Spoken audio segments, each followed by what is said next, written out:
بسم اللہ الرحمن الرحیم۔ السلام علیکم ناظرین گرامی، آج کی ایک بہترین نصیحت، شاید کہ اتر جائے تیرے دل میں میری بات۔ یہ اچھی بات ہے کہ آپ فیس بک، واٹس ایپ وغیرہ پر برابر ایکٹیو رہیں، لیکن کہیں ایسا نہ ہو کہ یہ چیز آپ کے لیے بہت بڑی محرومی کا ذریعہ اور نیک اعمال کی راہ میں رکاوٹ کا سبب بن جائے۔ کیا یہ محرومی نہیں ہے کہ آپ روزانہ گھنٹوں فیس بک اور واٹس ایپ وغیرہ کی سیر کرتے رہیں، مگر 10 منٹ قرآن کے ساتھ گزارنا نفس پر گراں گزرے؟ کیا یہ محرومی نہیں کہ آپ صبح صبح اٹھ کر فیس بک اور واٹس ایپ وغیرہ پر مختلف قسم کے پیغامات اور خبریں پڑھیں، مگر صبح و شام کے اذکار پڑھنے کی توفیق نہ ہو؟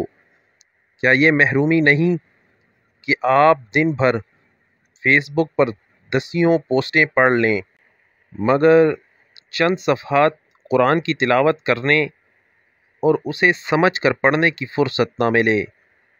کیا یہ محرومی نہیں کہ آپ نماز کے بعد فوراً جیب سے موبائل نکال کر نئے نئے میسیجز پڑھنے میں مصروف ہو جائیں اور نماز کے بعد کے اذکار کو فراموش کر بیٹھیں؟ کیا یہ محرومی نہیں کہ آپ کو سوشل میڈیا پر سیر و تفریح کے لیے اچھا خاصا وقت مل جائے، مگر والدین کی خدمت، رشتہ داروں کی ساتھ صلہ رحمی اور عزیز و اقارب کی خبرگیری کے لیے وقت اور فرصت نہ ملنے کا شکوہ کریں؟ کیا یہ محرومی نہیں ہے کہ آپ دیر رات تک فیس بک اور واٹس ایپ وغیرہ چلانے میں مصروف رہیں، مگر وضو کر کے تنہائی میں اللہ کے سامنے ایک سجدہ کرنے کی توفیق نہ ملے؟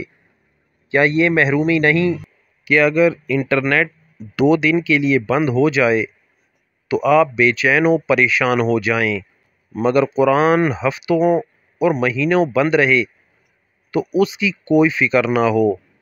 اللہ تعالی ہم سب کو برابر اپنے ذکر و شکر کی توفیق عطا فرمائے اور اپنی عبادت میں غفلت و لاپرواہی سے محفوظ رکھے۔